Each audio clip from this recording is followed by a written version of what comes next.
Yo, what's up mga tropa pits? I'm back again using Mio I. Pero hindi sa akin to. Ano to? Hindi lang po sa tropa.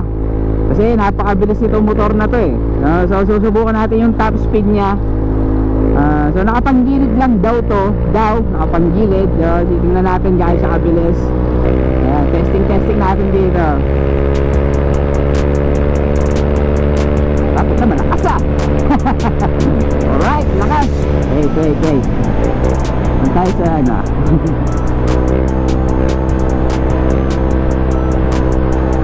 Bilis ah. Grabe namang M3 to. Baka M3 yan. Wait lang, ginagawa ang daan. Wait lang.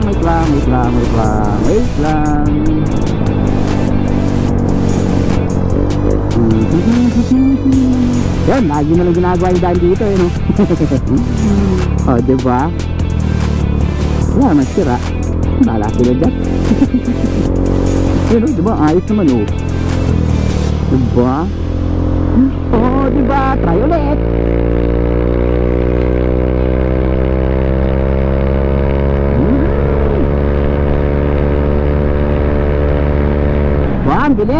Ang bilis pumikap ng 120. Ang lupit naman ito motor na ito.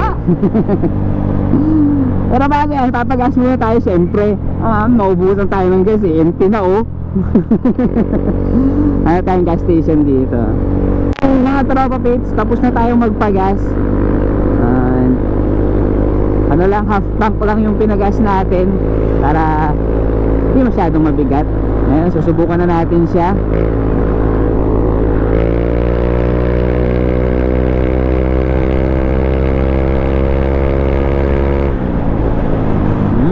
Lakas nga.